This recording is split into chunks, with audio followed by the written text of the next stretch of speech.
Muito boa noite, caro telespectador. Domingo sim, aqui estamos para trazer-lhe mais um programa Pontos de Vista com Tomás Vera Mário, a quem cumprimento. Muito boa noite, Tomás. Seja bem-vindo ao programa de hoje. Boa Ventura, obrigado. Muito bem, caro telespectador. No programa de hoje vamos discutir a captura de Nini Satar e levantar hipóteses sobre aquilo que pode acontecer com Nini Satar quando for extraditado cá para Maputo. Vamos falar das eleições internas, não só na Frelimo, como noutros partidos importantes, como a RENAM e o MDM. Vamos também falar da RENAM, que não entrega a lista dos militares, como estava acordado com o Presidente da República. Vamos falar das populações ao relento em Cabo Delgado devido aos ataques e lá mais para o fim vamos falar da paciente maltratada por enfermeiros em Nampula, a propósito das imagens que circularam nas redes sociais, mas também na comunicação social e que chocaram a sociedade. Antes disto, vamos também falar do facto da semana. Tomás Vera Mário escolheu para esta semana 10º Festival Nacional da Cultura, que decorre em Lixinga, onde Tomás Vera Mário esteve e onde, curiosamente, também iniciou o jornalismo na Rádio Moçambique em 1978. Tomás. Obrigado, Boa Ventura. Com efeito, esta semana tive o privilégio e a oportunidade de revisitar Niassa a propósito do 10º Festival Nacional de Cultura. É um evento que já é uma marca importante do nosso país, em que todos os anos há um Festival Nacional de Cultura em diferentes capitais provinciais. É um momento muito importante de revivermos e celebrarmos as nossas expressões culturais e, desta vez, este evento teve uma particularidade que me pareceu muito inovadora e muito boa a ideia de, além da componente de celebração, componente lúdica de celebração dos aspectos mais populares da nossa cultura, a dança e o canto, como tem sido tradição, assim como as exposições artísticas, além desta parte lúdica e celebrativa, houve uma nova componente de debates e de reflexão sobre matérias específicas em torno da matéria de arte e cultura. Foram painéis bastante instrutivos e diversificados que trouxeram ou que levaram até Lixinga fazedores de cultura, académicos, pensadores, filósofos, jornalistas, que naquilo que me pareceu um ato inédito abordaram questões muito diversificadas sobre cultura e arte e o desenvolvimento, cultura e cidadania e cultura e mulher no desenvolvimento. E foram, então, painéis de debates bastante concorridos e com muita alta qualidade, que eu espero que sejam a nova marca do Festival Nacional de Cultura. Portanto, que este evento, para além de ser um momento de expressão, de celebração da diversidade, celebração da cultura popular, também seja uma instância de reflexão profunda sobre as dinâmicas da arte e cultura em Moçambique, com participação dos fazedores de cultura, dos empresários culturais e outros atores relevantes, como foi o caso aqui em Lixinga. Também tivemos a oportunidade de partilhar esse debate com a comunidade do município de Mitangula, no Lago Niassa. Foi muito interessante chegar ao Lago Niassa e encontrar a comunidade local com quem também o debate foi abrangente através da rádio comunitária do Lago. Eu queria aproveitar para saudar meu amigo Damião Silvestre, que em Lago foi o grande organizador deste evento, do debate também que houve no município do Lago, além de Lixinga. Então foi uma semana muito viva culturalmente em Niassa, como dizia o Boa Ventura, onde de facto fiz o meu estágio profissional bastante importante, já há uns 40 anos atrás. Muito bem, Tomás, vamos então aos nossos temas. Começamos mesmo pela captura de Nini Satar na Tailândia. A Procuradoria-Geral da República, em coordenação com a Interpol e outros organismos, viemos a saber mais tarde, acabaram por deter. O jornal sul-africano Independent publicou um artigo onde Nini Satar é associado a uma onda de raptos na África do Sul, concretamente em Cape Town. A Procuradoria, além de tudo o que sabemos, acusava a Nini do crime de raptos e também de violação das limitações de liberdade condicional. A minha primeira questão, Tomás, é o que é reservado a Nini Satar quando chegar a Maputo nos próximos dias? Eu acho que antes dele, o que é reservado aos que decidiram libertá-lo a liberdade condicional. Quando ele foi liberto no dia 5 de setembro de 2014, nesta mesma mesa discutimos isso fervorosamente e eu me interrogava quais são os termos de referência através dos quais o magistrado pode decidir que um autor de crimes financeiros e de sangue se comporta bem na cadeia. O que é comportar-se bem? Quer dizer, o que é precisamente? Quais são os referentes que são usados para alguém com crimes dessa natureza poder sair em liberdade condicional, ainda que seja assim, e depois, mais tarde, autorizar-se-lhe que vá para o estrangeiro em termos mais ou menos indefinidos. Eu acho que antes de falarmos daquilo que ele pode ser acusado, há que reconhecermos a vergonha do nosso sistema judicial. Isto é uma vergonha, não tem outra expressão, porque nunca se percebeu qual foi o argumento que levou a que este indivíduo fosse liberto, conhecendo-se-lhe muito bem e por sentença que transitou em julgado a sua autoria ativa na morte, no assassinato de Carlos Cardoso e no arrombo ao Banco Comercial de Moçambique. Então, eu, antes de mais nada, penso que nós temos que refletir profundamente sobre o que é que se passou para este indivíduo ser liberto. O que é que o nosso sistema judicial decide sobre essa matéria? Como é que se reflete lá dentro do sistema o que aconteceu com este senhor que foi liberto e depois evadiu-se, como se viu. E evadiu-se quando, em liberdade condicional, aparentemente se envolvia em novos crimes.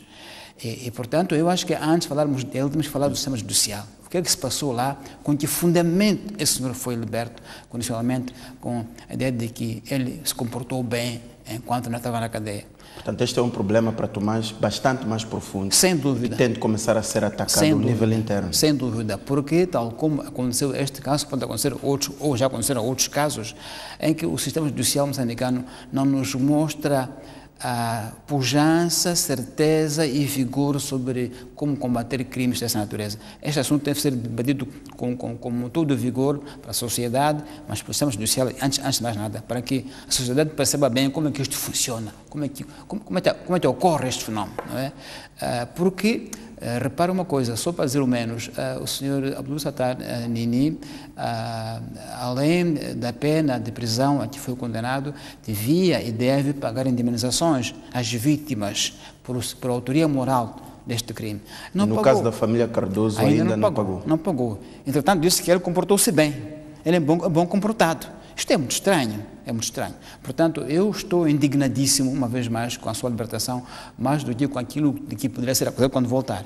Agora, quando chegar a Moçambique... Até porque, Tomás, antes de irmos falar, até porque dia seguinte, após a liberdade condicional, vimos a Procuradoria já a revogar essa mesma liberdade condicional. Exatamente. O que quer dizer que o que o juiz viu que favoreceu uma liberdade condicional, os outros técnicos da área do direito ao nível da Procuradoria na verdade, não viram. Pois não, na verdade não foi unânime o acordo da sua libertação, mas o juiz que liderou o assunto fez fim-capé até que ele foi liberto. Não houve unanimidade, houve alguma resistência, houve quem de facto se opôs a este processo, mas no fim ele foi liberto e sabe-se o que fez a seguir. E, portanto, agora existem indícios, ainda são meros indícios, de que ele pode ter estado por trás daquela onda de raptos, através dos quais foram pagos milhões e milhões de dólares durante 2014, 2015, nós lembramos desses episódios. E, além disso, diz-se agora que a sua mão de crime organizado na área de raptos estende até a África do Sul, onde também deve ter lá conexões com esquadrões de crime de rapto de empresários, pelos quais ele terá exigido resgates milionários. Então, este digamos que é um gênio do crime que nós temos aqui e que parece ter capacidade de mobilizar não só ao nível da magistratura, mas também em outros setores.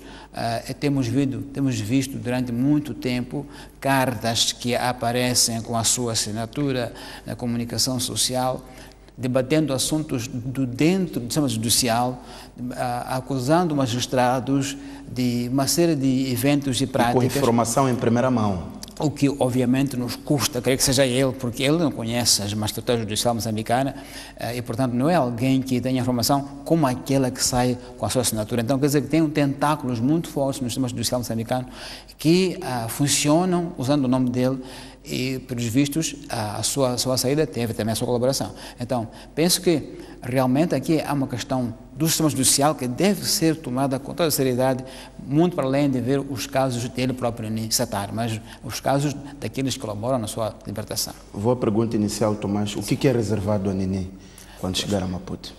Bom, vamos ver o que é que a PGR tem para dizer. Portanto, a PGR deve ter matéria indiciária suficiente que levou a que ele fosse capturado, porque houve mandato de busca. Esse mandato deve ter substância, deve ter fundamento. E, portanto, vamos ver agora, quando for acusado, se é o caso, de que é acusado. Mas, como dizia aqui, aquilo que é informação que está mais ou menos consistente é que ele pode estar por trás dos raptos que ocorreram em Maputo durante bastante tempo e pelos quais houve resgates milionários. Isso só por si são matérias bastante sérias, porque, uma vez mais, não podem ocorrer com ele sozinho. Sempre são redes. Essas redes podem envolver muito mais gente do que nós podemos imaginar. E aí sim podemos encontrar novidades ainda mais surpreendentes se o julgamento, as matérias trouxerem à luz pessoas que, em princípio, não eram esperadas estarem em crimes. Mas é uma hipótese que não se pode colocar de fora, porque também não é crível que ele sozinho seja um super-homem para mobilizar tanta gente que, durante muito tempo, raptou pessoas, as manteve em cativeiro e de quem extraiu milhões de dólares. Então, certamente que vamos também ouvir aqui casos de nomes e de pessoas e de sistemas que fazem parte da sua rede. E por alguma imprensa que já adianta, diz que até na magistratura judicial há de haver coniventes ou cúmplices, mesmo entre nós jornalistas, diz-se que pode haver na imprensa também conexões na rede dos raptos, se esta for matéria pela qual ele será acusado. Ainda não há confirmação que seja isso. De qualquer modo, é uma antevisão que se baseia na informação que tem circulado, que é uma informação mais ou menos substantiva, não é? Mas esta também é uma oportunidade da justiça, de alguma forma, corrigir as situações do passado. Há acusações também que são levantadas e circulam na imprensa sul-africana de que Nini está envolvido também em raptos naquele país, exatamente, concretamente em Cape Town.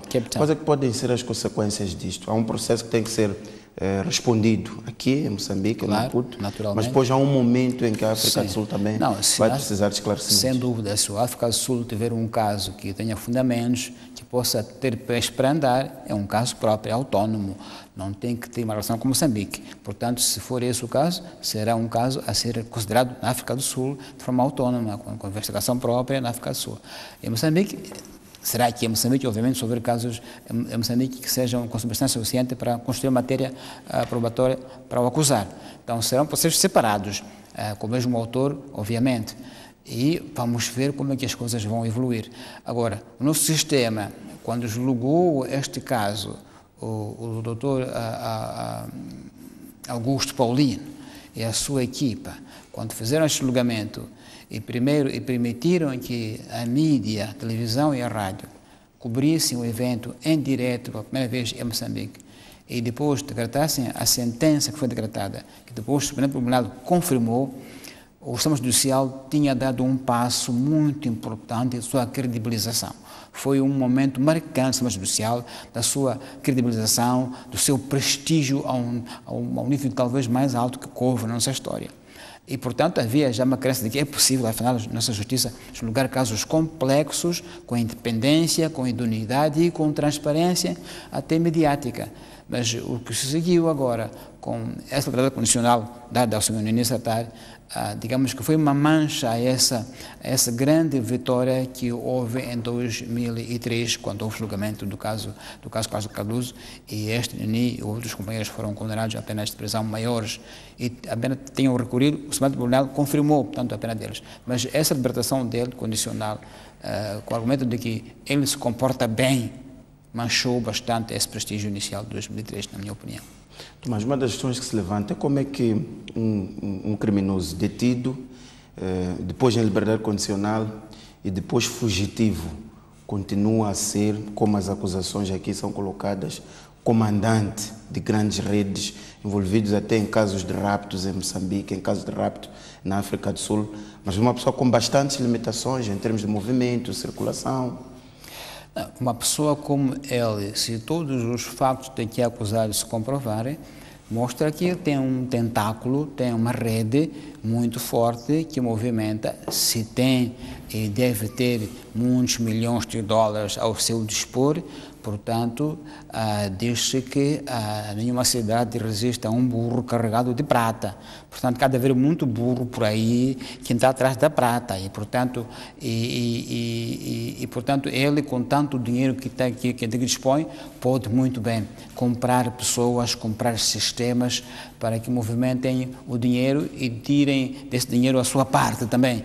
Então, conhece-se casos próximos disso, de grandes criminosos que mesmo na cadeia mantêm o comando de grandes redes de tráfico de droga, por exemplo, na América Latina. Conhece-se casos desses, mesmo nos Estados Unidos. Isso graças às suas teias. Teias muito bem montadas e que podem atingir até níveis de chefia da própria segurança do Estado. Quer dizer, quando a finança que eles movimentam for tão alta assim, pode envolver aqueles que achamos que são os nossos guardiões. Os próprios fiscais do sistema podem ser cooptados, podem ser comprados pelo sistema criminoso e colaborarem. Aquilo que dizia o doutor Unguana no Parlamento, o Estado que fica gangsterizado, portanto, capturado pelo crime organizado. É muito possível isso se houver recursos, como parece que há nas mãos de alguns criminosos moçambicanos, que podem, portanto, até comprar polícias, procuradores, juízes, jornalistas e movimentarem o seu crime quase impunemente em todos os contornos da nossa sociedade. Tomás, vamos avançar, até porque continuaremos a acompanhar quando o Nini Satar chegar a Maputo e depois a Procuradoria avançar com as acusações. Vamos então falar das eleições internas dos principais partidos no país. Comecemos mesmo pela Frelimo. O ponto central aqui é que Samora Machel Júnior e Gilberto Mendes estão, de alguma forma, indignados com a forma como o processo decorreu e com a forma como foram afastados. Espantoso e que acontece pela primeira vez aqui é vermos estas pessoas a saírem fora dos órgãos de direção do partido e de forma pública, especialmente no caso de Samora Machel Júnior. Vimos um grupo de pessoas na rua manifestarem-se e a dizerem que exigem uma explicação clara e oficial, portanto escrita. Que sinais é que isto transmite, tendo em conta que não é habitual vermos este tipo de situação dentro da Frelimo? Acontece e estamos a acompanhar no MDM, uma outra vez na Renamo, resultado deve-se quando saiu da Renamo para o MDM, mas na Frelimo sempre há coesão quando há processos de indicação de candidatos. Eu penso que esta curiosidade pública compreende-se de duas maneiras, ou dois fatores. Primeiro fator porque, a Frelimo é o partido do governo, portanto é o partido para o qual todos nós olhamos como o partido com mais responsabilidade pública, porque ela dirige o país. Segundo porque, como bem diz o Boaventura, não é muito comum na Frelimo haver vozes que saem para a rua a contestar decisões internas. Não é muito comum, quase nunca se viu semelhante caso. E, portanto, há algo de novo nessa conduta em que militantes do partido saem para fora, ou pelo menos dizem que o são, e contestam decisões tomadas pelo partido, nomeadamente dizendo que as bases não foram consultadas. Também é muito complicado perceber bem o que é que são as bases, o que é que isso quer dizer, quem são as bases de forma concreta que contestam e quais são as bases que elegeram quem foi eleito. De qualquer modo, levanta sempre um véu curioso no público sobre o que é que se passa no partido que não nos habituou a ir para fora, digamos, exprimir dissidência sobre questões como as eleições. Pode significar um desenvolvimento democrático interno do partido, em que há o espaço já para algumas tendências se exprimirem. Na Frelimo nunca houve tendências formalizadas, houve tendências internas de debate de ideias, mas não de formalização. Ao nível local, como é o caso, parece-me que é muito provável que haja tendências que se exprimam formalmente em como tem uma outra leitura do processo. Isso será inédito, no nosso caso. Realmente houve um espanto quando aquele grupo de pessoas saiu à rua, em nome de Samuel Machel Júnior, dizendo que aquele era o candidato das bases e, portanto, estavam espantados que não fosse ele o indicado pela Comissão Política da Frelimo. De qualquer modo, a Frelimo logo emitiu um comunicado, Comissão Política, reafirmando que aquela lista é a lista oficial do partido.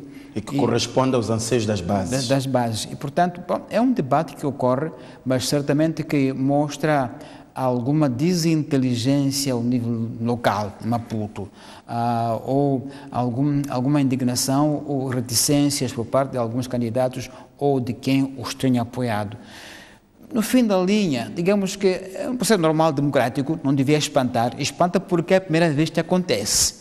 Mas, de outro modo, penso que deve ser encarada com normalidade do debate interno do partido.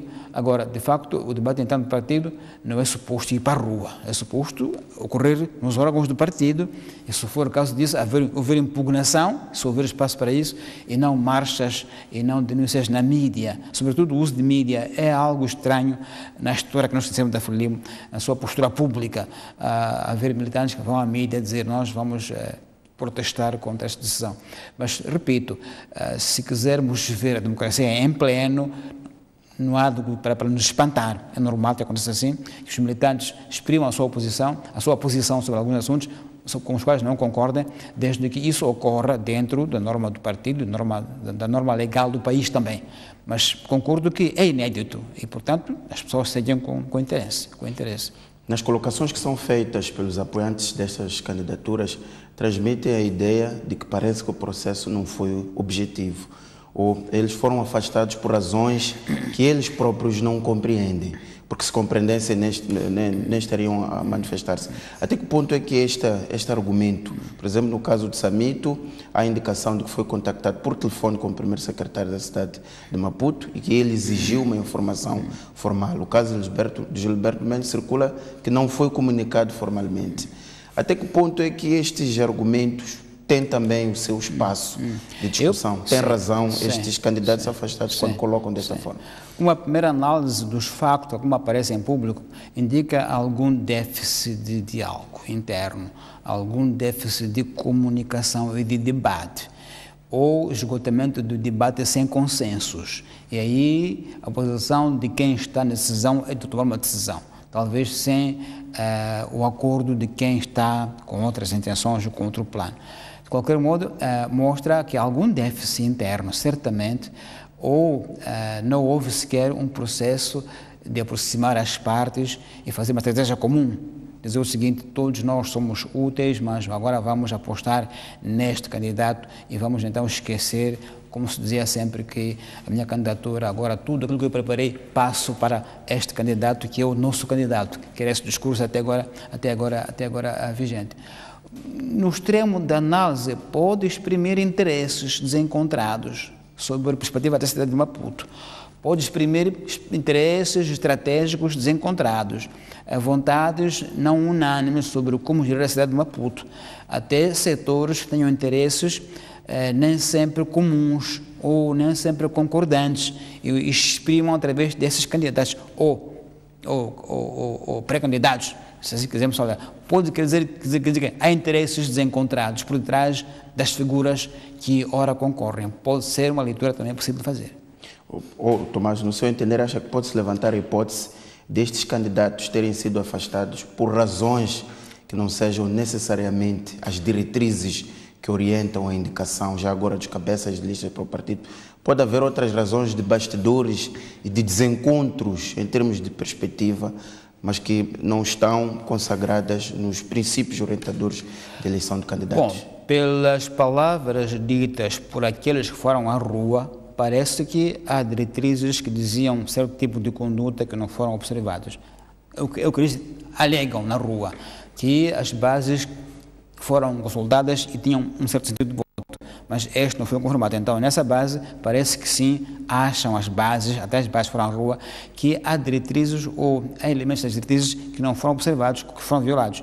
Isso, então, é uma questão interna de interpretação que deve ser feita pelos órgãos devidos e encontrar uma forma de, enfim, esclarecer internamente primeiro e depois, se calhar, o público em geral, para perceber, porque também pode haver eleitores agora um pouco divididos ou um pouco mal informados sobre qual é o processo interno do partido e quem é o candidato, mas já disse quem podemos formar, do meu ponto de vista. Bom, esta segunda-feira, chefe da Brigada Central da FLIM na cidade de Maputo ajudar a esclarecer muitas zonas de penumbra criadas neste processo. Tomás, outra questão é que Samora Machel Júnior e Gilberto Mendes, de alguma forma, parece estarem a avaliar o mercado eleitoral fora da plataforma que se chama a FRELIM. No caso de Gilberto Mendes, nota-se que até já há avanços em termos daquilo que escreve no Facebook, de contactos com algumas pessoas. A minha pergunta é: há capacidade, além da FRELIM e da Renamo com Venâncio Mondlane, para um terceiro candidato, seja independente ou não? Há espaço eleitoral para um terceiro candidato com este perfil de Samora Machel Júnior e Gilberto Mendes? Não, os espaços, se existem ou não existem, definem-se após a votação. Nunca antes. Nunca se sabe se há espaço ou não há espaço sem que o eleitor seja consultado e exprima a sua vontade. De modo que, em teoria, há espaço para 1000 partidos, quer dizer, não há limitação nenhuma. Agora, quem vai dizer se há espaço ou não há espaço é o eleitor. São os eleitores. No fim da campanha, no fim da votação. A priori, não se pode dizer se há ou não há espaço. E, portanto, isso depende de como é que os eleitores vão se comportar. Pode haver até surpresas que ninguém espera que ocorram ou não. Então, aí eu penso que não temos muito por dizer. Teremos que esperar, se confirmar a hipótese de haver mais candidaturas independentes, teremos que esperar para ver se essas pessoas têm, de facto, ou não têm espaço na sociedade maputense para terem assentos parlamentares, ou, neste caso, na Assembleia Municipal, que justifiquem a sua eleição para presidente do município. Então, é um ponto de interrogação, mas será, de facto, inédito que aconteça que, a partir do partido de FRELIM, surjam candidatos, entre aspas, independentes. Será algo inédito, que jamais aconteceu, pelo menos na história nossa. E quais podem ser as consequências desse rompimento, ou dessa ruptura, digamos assim? Bom, o que pode acontecer, na minha opinião, é que, a um certo momento, pode haver uma concertação.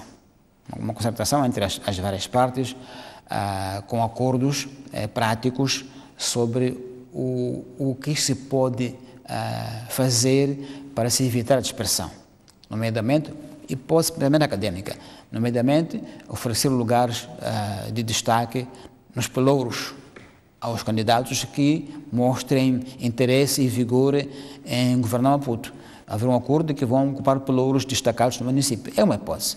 Outra hipótese é simplesmente, os que concorrerem, eventualmente não poderem ter qualquer expressão, simplesmente desaparecerem da cena política e do partido, nesse caso da FRELIM, se for o caso da FRELIM que se for rebelar, digamos, entre aspas, concorrer independentes, o que será mesmo inédito e pode ser, se calhar, um antecedente com consequências jamais vistas. Né? Tomás, vamos de outro lado tentar olhar como é que a Renamo também está a construir o seu processo de indicação de cabeças de lista. E se vamos, à medida que os dias vão passando, vamos percebendo que a Renamo tem uma estratégia muito clara que, sobretudo nos principais municípios, consiste em ir buscar candidatos do MDM. Recrutou Venâncio Mondlane, Manuel de Araújo e vimos recentemente Ricardo Tomás, que era previsivelmente o candidato do MDM na cidade de Tete. Como é que olha para a forma como a Renamo está a traçar o seu percurso neste processo e quais é que podem ser as hipóteses da Renamo no dia 10 de outubro? Faz-te estes nomes sonantes que já de alguma forma têm a sua influência eleitoral ao nível destes municípios. Eu acho que num primeiro momento, diferentemente daquilo que temos dito de forma usual, eu acho que isso também exprime alguma parte da Renamo fraca, alguma fraqueza da Renamo, porque uma primeira decisão de um partido como a Renamo não seria de ir buscar dissidentes de outros partidos. Uma primeira decisão era de mostrar que tem quadros competentes para concorrer e não recorrer a dissidentes de outros partidos, por mais precisos que esses tivessem. Porque isto tem uma consequência de criar algum desânimo interno na militância da Renamo. Por cada militantes da Renamo que estavam à espera também de aparecer, de ter uma oportunidade de se candidatar e que se venham ofuscados pelos dissidentes do MDM. Então, não é uma mensagem positiva de um partido que entende que em lugares tão importantes como Maputo, como Nampula, como Quelimane, concorre com dissidentes. Não é uma boa mensagem. É uma mensagem de que tal se não houvessem esses dissidentes? Não teria ninguém em Maputo para concorrer, ninguém para concorrer em Quelimane, ninguém para concorrer. Então, eu penso que há uma leitura que tem que ser feita de que a RENAM também mostra a fraqueza, de que não tem pessoas competentes para ombrear, concorrer essas eleições sem que sejam os que já lá estiveram por via do outro partido do MDM. Então, me parece que isto pode ter consequências internas na RENAM. Algumas revoltas, ainda que silenciosas na RENAM, dos militantes que, tendo sido fiéis e consequentes e consistentes, se veem colocados em longo plano para trazer a ribalta de dissidentes. É um elemento que não me parece que deve ser desprezado de análise. Agora, do ponto de vista prático, o que a RENAM está a fazer, na verdade, já que eu disse, limitar o máximo a expressão do voto. Quer dizer, limitar no máximo que o MDM disperse os votos que levou em 2013. Porque já se disse que em 2013 o MDM tomou partido de fato da RENAM ter-se ausentado das eleições. Então a RENAM está a recuperar o espaço que acha que perdeu em 2013 para o MDM e, portanto, a limitar o máximo o espaço de dispersão dos votos, trazendo a si aqueles que eram do MDM. Então, acho que uma estratégia muito clara de esbater o máximo de expressão de voto da oposição, como colocando o MDM em posição defensiva, minimizando o MDM e usando os militantes do MDM como eles não têm uma estrutura para manter-se no poder, porque a RENAM vai tomá-la como está a tomar. Então, para mim, há aqui duas mensagens. Mensagem de que a RENAM está a mostrar que não tem quadros suficientes, porque está a recorrer a dissidentes, portanto, recorrer a pessoas que tornaram-se visíveis por via de outros partidos, e depois a mensagem de que isto pode, por outro lado, trazer internamente algum debate, ainda que seja silencioso, mas há. E depois, finalmente, sobretudo se houver derrotas nesses municípios. Exatamente. Se houver derrotas, sim. Aí vai ser um debate muito forte. Já aconteceu no Parlamento, quando houve a RENAM, União Eleitoral, em que a RENAM aliou-se a muitos partidos, o próprio PCN, o MONAM, o Máximo Dias, foram ao Parlamento, como RENAM, União Eleitoral. Mas a produção daquela aliança parlamentar não satisfez os militantes da RENAM. E alguns disseram, esses que estão conosco no Parlamento estão a levar o nosso lugar, mas não trazem qualidade nenhuma. Então, a união foi desfeita.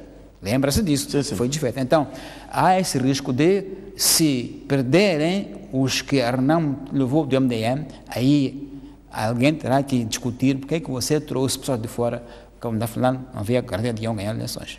Exatamente. E já agora vamos também olhar para o MDM, tendo em conta a análise que faz, o que esperar do MDM, que está a ver quadros seus com os quais esperava contar para este processo a saírem do partido? Eu acho que é uma oportunidade que o MDM tem, talvez histórica, de provar de duas uma. Ou existe, ou é uma farsa. Se o MDM sobreviver a este embate eleitoral e reaparecer com vitórias em algum município, aí sim mostrará que é um partido que vai para ficar. Se, pelo contrário, só sobrar, então há de se ver que é apenas uma birra contra a RENAM. É uma birra dos militantes contra a RENAM que não teve qualquer futuro sólido. Então, um momento muito importante para o MDM agora provar que não, nós existimos, temos uma ideia, temos uma base, temos uma militância, apesar de que houve uns e outros que saíram, esses não determinam o MDM. Então, é uma oportunidade para isso se verificar. Ou, pelo contrário, a RENAM pode desaparecer do cenário político. Se não, o MDM pode correr o risco de, se não desaparecer, pelo menos ficar muito, muito enfraquecido e muito invisível, sobretudo se realmente não mantiver nenhum município do que tem hoje, ou, pelo contrário, perder esses municípios e não ter nenhum novo. Aí sim, o MDM corre o risco de sobrevivência. Nesta onda de deserções, há hipóteses de o MDM ir além de Beira, onde já governa, e Gurue. Sei que Tomás defende que os votos é que vão determinar no dia 10. Nós podemos aqui tentar especular. Tendo em conta esta agitação, essa confusão no MDM, que de alguma forma coloca em causa a imagem, os princípios orientadores do partido, o MDM pode ir além de Beira e Gurue. Isso tem agora em jogo, não é? Até onde o MDM vai se manter naquilo que já obteve. Nampula será muito tremido, como já vimnas agora nas intercalares, o MDM não se mantém. E a Renamo já escolheu o atual presidente do município, como candidato. E também será um pouco estranho que o MDM, tendo selhado a Renamo em Nampula, pouco depois venha a ter uma concorrência solitária, singular em relação ao da Renamo. Será um pouco bizarro, quer dizer, cria confusão aos militantes. Em termos de que, afinal, nós já estamos ou não coligados com a Renamo, agora voltamos a concorrer sozinhos, mas penso que é isso que vai acontecer. No caso de Climane, já que eu disse, a tendência de Climane é Renamo. A tendência de Climane é Renamo, pelo menos nas eleições gerais foi sempre Renamo. Então, não tenho muita hipótese de que a Renamo o MDM possa manter Climane sem o Araújo. Não é? No Gurue, também não conheço bem o contexto do Gurue, pode ser que o MDM se mantenha lá, pode ser que não, mas se o tom que a Renamo está a construir, de que o MDM não existe, o MDM são nossos militantes que por algum período se desfizeram, fomos buscá-los, se esse tom prevalecer, pode ser que também Gurue caia nas mãos da Renamo, pode ser que sim. Ou não caia nem na Renamo, nem no MDM. Não é? Os dois possam perder o município se houver, digamos, uma desorientação dos militantes dos dois partidos. Se houver uma falta de clareza sobre aonde nós votamos, pode haver muita abstenção e essa pode falecer a Frelimo claramente.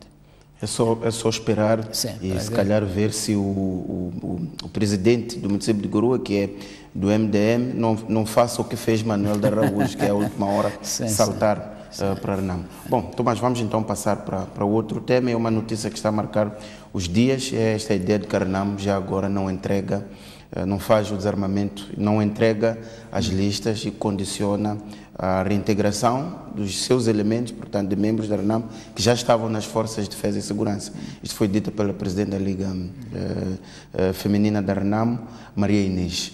E voltamos àquela confusão de novo, em que vai ser necessário voltar-se a sentar e clarificar-se novamente. Eu penso que este é o risco de um processo cujos consensos nós não conhecemos ou não foram em nenhum lugar formalizados. Em que consistia o acordo de desarmamento da Renamo? Quais são os passos que iam ser dados? Tudo isso foi ou não foi discutido? Se isso foi antes ou não acordado? Seria assim ou não? Ou, pelo contrário, são uma espécie de uma cartola onde se vai tirando cada dia um novo coelhinho até o tempo esgotar. Portanto, não sabemos se essa matéria foi ou não foi abordada na negociação. Porque é uma matéria óbvia do processo, que houve oficiais da Renamo que foram desmobilizados da Renamo. Aliás, o debate começou por aí, quando houve essa desmobilização da Renamo, das Forças Armadas. Agora, se isso é condição para ela entregar armas ou não, se isso foi ou não abordado na mesa negocial ou não, esse é que é o problema. Porque se não foi abordado, quem sabe se não haverá mais elementos a aparecerem em público daqui a pouco. Mais outro condicionalismo, e ficaremos nessa discussão de que até onde é que há de haver novas condições que a Renamo vai colocar. Não sabemos o conteúdo do acordo, se calhar isso está no acordo, ou então é uma nova exigência não prevista. De qualquer modo, seria muito estranho que durante o diálogo isso não fosse mencionado.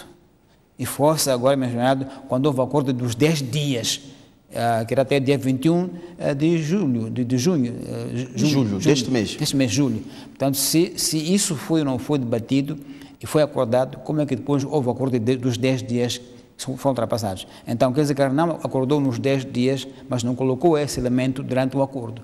Coloca após o acordo dos 10 dias ter expirado o seu prazo. Se for isso o acaso, é muito estranho, porque podemos esperar novas demandas, novas condições, até as eleições se realizarem. Isto é perigoso. Voltamos a mais um fator de bloqueio, Tomás. E quais é que podem ser as consequências? Desde sempre discutimos que o ponto central do desentendimento com a Renamo é o seu desarmamento. À medida que o diálogo evolui, surge um ponto no meio do caminho. Sim. Quais é que podem ser as consequências, mas também como é que, enfim, definitivamente é possível as duas partes definirem em termos de referência, poder haver um acompanhamento e cumprimento integral também desses planos, que é o que parece não estar claro neste processo. À primeira vista, a reintegração desses oficiais da RENAMO, se assim se pode falar, não deveria ser problemática, porque falamos de reintegração do exército da RENAMO, digamos, remanescente. E se eles podem assim serem vistos como tal, não creio que houvesse problema. Mas quando a RENAMO coloca isso em público como condição para se desarmar, quer dizer que isto não foi discutido, não foi abordado na mesa. Então a RENAMO debate através da mídia. Isso é que é muito perigoso, porque mostra que é algo que não foi debatido. Não foi debatido por quê? Foi proposto, se calhar, para depois aparecer como um ponto extra aquilo que dizia as manobras dilatórias, quando estávamos em Roma, né? Manobras dilatórias, toda hora encontrar um novo pretexto para adiar o processo. Então, se for isso, é muito complicado perceber o que é que vai acontecer, porque realmente é muito estranho que a RENAMO apareça em público, colocar um elemento como condicionante de um processo, quando antes jamais o mencionou. Não mencionou por quê? Se houve um diálogo tão prolongado desde o senhor Itakama. E a figura que aparece é a presidente da Liga Feminina, quando sabemos que quem está a acompanhar de perto o processo é o coordenador da RENAMO. A própria bancada da RENAMO no Parlamento diz que nós não podemos falar do assunto, porque o assunto está num nível mais alto. Portanto, é estranho que apareça agora no nível baixo a falar de uma questão tão séria como esta, de que há que reintegrar militares da RENAMO, desintegrar do Exército. Então, eu repito, se isto aparece em público, na mídia, é porque não foi colocado na mesa do diálogo. E se esse é o facto, é perigoso, porque podemos esperar outras condicionantes nos próximos tempos. De qualquer forma, as eleições do dia 10 de outubro, essas já estão salvas, certamente, à luz das leis que foram aprovadas na Assembleia da República. Então, mas vamos então passar para o nosso penúltimo tema, quarto tema no caso, que são as imagens que vimos de pessoas, populações em Cabo Delgado ao relento na sequência dos ataques que destruíram as suas casas e outros bens, como viaturas e por aí fora. O que lhe parece esta imagem e que tipo de intervenção é necessária fazer para, sobretudo, garantir a dignidade das pessoas? Bom, infelizmente são imagens que na nossa memória coletiva não são novas, já estivemos nos conflitos passados, muito dramáticos, que ferem a nossa dignidade, nosso próprio orgulho nacional, de pessoas que ficam ao relento. Já houve milhões de deslocados em outra guerra, em outro conflito, durante muitos meses. De modo que, bom, o que se pode esperar é que, tanto quanto possível, haja meios para tirar as pessoas da situação desumana em que se encontrem condições mínimas de habitação ou de proteção contra a situação em que se encontram, de desalojados e desprotegidos. E é lamentável porque realmente não parecia que essas imagens existissem. Não houve uma divulgação tão massiva dessas imagens ao longo do tempo, que então aparecem de repente como se fosse uma revelação. Quer dizer que podemos pensar que há de haver outras imagens, alguns que nós não conhecemos.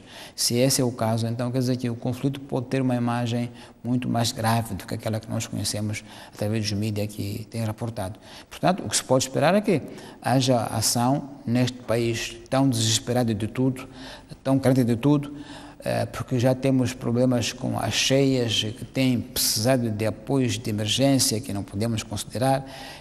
Então, essa é mais uma emergência, se calhar que está a emergir, está a parecer que temos que responder com medidas de resposta rápida para proteger as pessoas e dar-lhes dignidade mínima enquanto seres humanos que são. Não sei se estamos prontos para o fazer de forma rápida e imediata, porque ninguém está preparado para uma guerra que não foi anunciada, nem sequer hoje é anunciada como uma guerra, é apenas uma ação de queima casas, mata pessoas e não há causa aparente, pelo menos declarada, sobre esse conflito. Então, só podemos lamentar que isso aconteça, né? E que as forças do nosso Estado, o NGC, possa também, tanto quanto possível, agir rapidamente e dar proteção mínima a essas pessoas que estão, digamos, no relento, praticamente, sem qualquer apoio. Já vimos imagens de ajudas humanitárias que iam para certas aldeias, mas os carros nem sequer lá podiam chegar, porque não havia vias de acesso. Os carros pararam a algures, as pessoas vieram a pé 10 quilómetros para vir levar um saco de arroz à cabeça. Então, é todo um contexto de intransibilidade, de imprevisibilidade, que apanha todos de surpresa e, portanto, é lamentável. Muito bem, Tomás, hoje na visita à Niassa, na visita que o Presidente da República está a fazer à Niassa, o Presidente falou destes ataques em Cabo Delgado. 3 linhas que interessam aqui colocar. Criticou os analistas e os comentadores que tentam relacionar a pobreza à mobilização de jovens para estes ataques. Apelou as pessoas também a não juntarem-se a este grupo, sobretudo jovens da província de Niassa. E o Presidente disse, e este aspecto também é bastante importante, de que as empresas mineiras, as empresas que estão nesta área da indústria extrativa, já foram comunicadas pelo governo de que tem que privilegiar nacionais no emprego e nas atividades que são desenvolvidas por estas empresas. Como é que avalia a mensagem nestas 3 linhas do Presidente da República face àquilo que está a acontecer em Cabo Delgado? Bom, a última mensagem sobre dar espaço aos nacionais me parece uma mensagem correta, forte e oportuna, mas também temos que ver que as empresas, devendo ter em conta esse princípio, também têm em conta o princípio de eficácia e racionalidade. Porque muitas das informações que ocorrem lá no norte de que não se contratam pessoas locais, mas sim pessoas de fora do local, não tem qualquer base racional. Ou seja, que empresário é esse que vai preferir transportar pessoas do sul para o norte, pagando-lhes transporte e encontrando-lhes habitação lá, em vez de recrutar os locais que estão lá já? Não tem custo de transporte, não tem custo de habitação. Então, não tem lógica empresarial alguém vir botar pessoas de fora quando há localmente uma questão de custos. Apenas isso. Não faz sentido que diga que ele leva pessoas do sul. Porque qualquer pessoa do sul só vir lá, localmente. Porque localmente estão em suas casas, não tem problema de habitação nem de transporte. Em segundo lugar, o empresário, quando investe, ele quer que o investimento seja viável, recupere o seu investimento e faça lucros. Portanto, ele quer eficiência. E vai trabalhar nessa base. Agora, tendo em conta, obviamente, critérios políticos como este, de equilíbrio. Então, não penso que é um problema de que os empresários, as empresas locais não recrutam localmente, porque não faz sentido em termos económicos, perfeito. Não faz sentido. Não encontram as competências necessárias nessas zonas. Sim, apenas pode ser por aí. E nessa base, bom, por exemplo, o caso que se diz em Palma, há ali muitas pessoas que vêm de Nacala. Por quê? Porque em Nacala ocorreu o projeto do Millennium Challenge Account. Houve muitas obras de pontes e de estradas que treinaram muitas pessoas. Essas pessoas têm experiência. Portanto, se uma empresa abrir vagas para aquelas áreas, alguém diz assim, eu tenho experiência, trabalhei na Cala durante 5 anos, é natural que o empresário diga, quero você que tem experiência, é natural. Portanto, esta ligação de racionalidade com ideias políticas tem que ser bem vista com cuidado, sobre o risco de que o empresário não pode ser, digamos, obrigado a contratar, mesmo quando o contratado não está apto a ser eficaz e produtivo. Então, é um debate político-técnico complexo, mas que acho que o Presidente foi pontuado ao Traseiro Público. Nós fomos, por exemplo, a Palma, verificar como é que o processo de contratação de pessoas é um processo muito, muito meticuloso, até com percentagens por aldeia, em que anuncia-se numa aldeia que, olha, há de haver contratação de pessoas para bater blocos. E a vossa percentagem aqui é de 5 trabalhadores.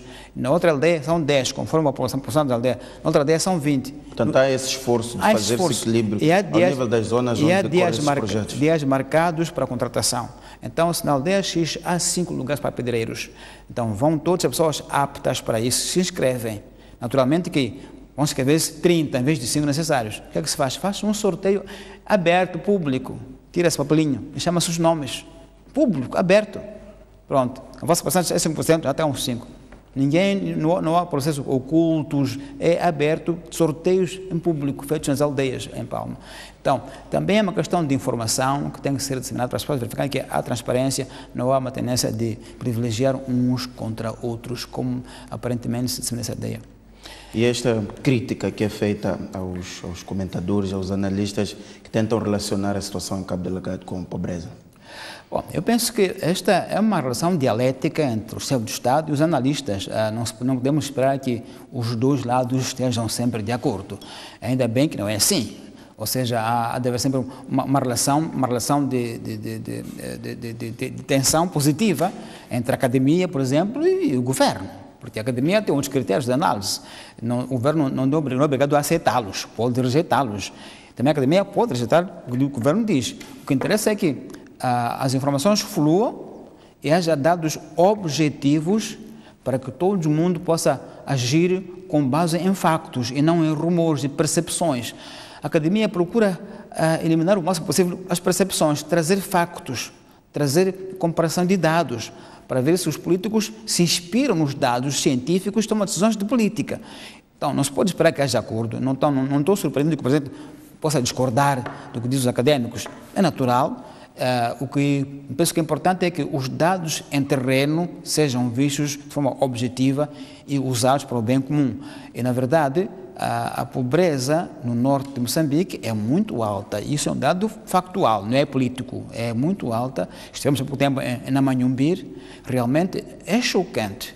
Chegar na Namanhumbir, aquelas aldeias, Toro e Nanane, por aí fora, chegar naquelas aldeias e encontrar as populações em estado de pobreza degradante, abjeta. E quando sabem elas que anualmente há leilões de milhões de dólares que saem. Então, informar sobre isso. As pessoas falaram agora para a Comissão Parlamentar, que foi lá, fomos lá com a Comissão Parlamentar, disseram, nós estamos aqui e estamos como vêm, portanto, há um choque natural das pessoas quando sabem que de onde vivem há milhões que estão a ser extraídos e eles ainda não sentem o impacto dessa riqueza. Agora, é preciso que as pessoas percebam também que há prazos para que o impacto se sinta. De qualquer modo, a pobreza que se sente na Namanhumbir é extrema. Não há como esconder isso. Mas há aquela ideia de que em todo o país há pobreza, em todas as províncias há pobreza. Por que exatamente aquela população pobre de um sítio específico é que se manifesta Porque dessa tomaram forma? a ideia, quer dizer, ficaram agora conscientes de que estão sentados sobre recursos. Essa que é a razão pela qual agora parece com mais vigor, porque tomaram disso com uma consciência clara de que não temos recursos. E há uma ideia de que estes recursos, de facto, não estão beneficiando diretamente a nós. Agora, cabe a quem tem direito educar as pessoas a perceberem que as coisas têm o seu plano. O investidor, depois de investir, quer recuperar o investimento, só mais tarde é que há de haver algum benefício e que leva tempo. Mas essa educação cívica não é feita como deve ser. Pelo contrário, quando agentes do Estado vão às aldeias mobilizar para estes colaborar com as empresas, dizem assim, vocês fiquem à vontade que vão ter emprego, vão ter escola, vão ter hospital. É assim que falam os agentes do Estado, vão para as aldeias. Então, o camponês entrega a sua machamba com a ideia de que há de ter emprego para o seu filho e há de vir escola, hospital. Logo a seguir, quando isso passa 5 anos, ele não vê isso, ele acha que lhe mentiram. Então, há uma questão também de informação, educação cívica e de prevenção deve ser feita para que se contenha a expectativa das comunidades. E isso realmente não foi feito. Na verdade, no pacote de problemas que podem levar a este tipo de manifestações está a pobreza, mas muitos outros. Sem dúvida, sem dúvida. Ou seja, a pobreza pode ser também usada como um instrumento por quem tenha interesses. Quer dizer, pode ser, de facto, instrumentalizada, coisificada por quem tem interesse. Pessoas com interesses obscuros podem usar isso como argumento para agitar as pessoas. Mas a pobreza, como eu dizia no outro dia, também há em Chicoalaquala, também há em Omuim, também há em Panda, também há em Xixocoxa. Por que lá não há revoltas? É porque as pessoas não têm a noção de que nós podemos ter aqui recursos. E alguém que tem essa informação pode agitar, dizendo isso, vocês têm recursos, é porque alguém vos nega o direito de exercerem o vosso poder de benefício desses recursos. Então, manipular a pobreza. Isso pode acontecer. Quer dizer, de facto, pode acontecer. Ser manipulada por alguém que tenha outra agenda, que não seja de defender a defesa da comunidade, como se apregoa muitas vezes. Mas que é uma questão séria, sim. Muito bem.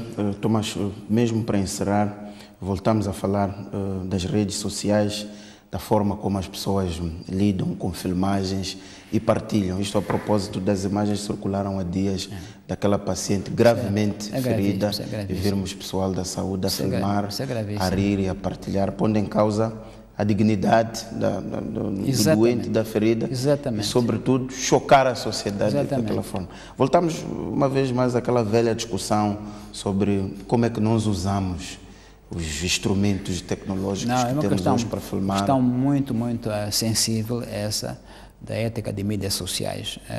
As mídias sociais apareceram com todo o seu poder sem que nós fôssemos preparados eticamente para as utilizar, sobretudo e em particular na saúde, que é um setor muito sensível, com questões técnicas, éticas muito fortes, e portanto foi muito chocante que alguém na saúde que tem o dever de preservar a privacidade do doente, seja ele mesmo a fazer essa revelação. No outro dia até houve um debate em que eu fui convidado para falar de ética na saúde. Perguntava-me um médico qual seria a atitude se um jornalista chega ao hospital e pede acesso para falar com um doente, para o entrevistar. Está internado.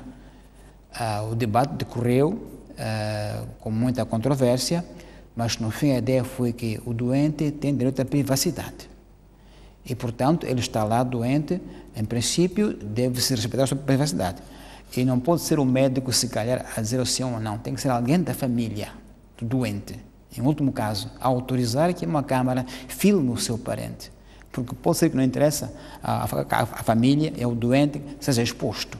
Então, são questões éticas muito complexas, e quando aparecem redes sociais como isto, torna-se ainda muito evidente que é preciso um trabalho de educação ética muito forte na saúde. Eles devem ser os últimos a fazer esse tipo de exercícios. Quer dizer que, quando falamos da história do paciente, o médico é obrigado a manter sigilo daquilo que parece o seu paciente. E se é o médico, ou o seu enfermeiro, ou o técnico que pega no telefone e filma o paciente, estamos perdidos. Estamos perdidos. E é preciso que isso seja dito e bem alto, e na saúde haja um trabalho muito profundo de educação ética com mídias sociais, porque senão não haverá privacidade nenhuma, todos vamos ser filmados nas camas e vamos ser objeto de divulgação e de chacota nas redes sociais, e, portanto, o hospital fica um centro perigoso para a segurança do doente e sua privacidade. Então, acho que esse exemplo é um exemplo muito bom, entre aspas, para mostrar quão sério é a questão ética na saúde com as redes sociais. Eu acho que sim, é um caso de estudo para mostrar o que não se pode nunca fazer. Tomás, de facto há o problema mais grave, que é de quem filma. Mas há um fenômeno também de que quase todos nós somos distribuidores destas filmagens de tragédia e de dor. Quase toda a gente hoje, quando recebe, tem sempre a ideia de reencaminhar, ir à função, reencaminhar, e somos todos distribuidores deste tipo de... verdade. Há um desafio também de educação, sem dúvida, da forma como lidamos com este tipo de informação. Sem dúvida. Há pouco tempo houve um outro vídeo que circulou aí, acho que de uma senhora que teve uma discussão com uma vendedora de hambúrgueres na rua, e eu me perguntei, a pessoa que estava a filmar até estava a comentar, dizer, mas isso não se faz, mas está a filmar, isso não se faz. Você diz que não se faz, você faz o quê perante esse cenário? Você não pode agir para impedir que isso se faça. Em vez disso, está a filmar, mas isso não se faz, está a filmar, e depois espalha. Então, onde está a sua parte ética, você que filmou, a dizer que isso não se faz? Então, todos nós depois reproduzimos, mas isso não se faz, você está a multiplicar, ao divulgar isso, está a multiplicar o erro ético de colocar pessoas na esfera pública com coisas privadas íntimas. Então, é uma questão muito complicada que nos chama a atenção para educação, ética, mídias sociais. É uma questão mesmo muito séria. Porque se não houver uma campanha, um programa muito rígido de educação, literacia digital, podemos, repito, estarmos todos sujeitos a irmos ao hospital e depois sermos divulgados todos nas redes sociais sobre o que é que nós padecemos, de onde é que nós viemos. Pessoas estão a sangrar, estão a gritar e vão ser expostas nas redes sociais, se não houver um trabalho sério de educação ética sobre essa matéria. E vimos a reação das autoridades em menos de 24 horas a suspender e abrir processos disciplinares. Este tipo de resposta também é uma forma de tentar conter este tipo de situação. Penso que é mais uma questão de educação cívica e ética, e muito profunda, para que as pessoas percebam que está em causa a dignidade do indivíduo, a sua vida privada, a sua vida íntima. que é um bem que não pode ser violado, mas isso tem que ser uma educação sistemática na saúde, desde os cursos básicos até aos cursos superiores, porque muitas pessoas até têm isso como disciplina normal, mas não se apercebem de como isto se aparece com mais acuidade quando temos celulares na mão. Porque é uma tentação muito grande de partilhar e de expor, de chacota ao doente, sobretudo se é uma pessoa que, pronto, não tem muito poder público, é um doente, digamos, um indigente, não é? Temos aí muitas pessoas que acabam na vala comum, são doentes abandonados pelas famílias, no fim vão falar comum. Então, sabe-se que essa pessoa não tem ninguém que o defenda se eu colocar a imagem dele em público. Ora, isso não pode ser admissível. Então é preciso que se haja uma educação cívica sobre ética de mídias sociais na saúde em particular, porque eu acho que é o local mais sensível de todos, porque tem a ver com coisas íntimas das pessoas e das suas famílias, dos seus conhecidos. Não temos, ninguém tem espaço para deixar expor o seu corpo, a sua dor no mundo alheio. Muito bem, Tomás, estão feitos os nossos 60 minutos. Agradecer pela sua presença. Obrigado. Aqui no Pontos de Vista. Assim, caro telespectador que nos acompanhou, Pontos de Vista termina por aqui. Até daqui a 7 dias.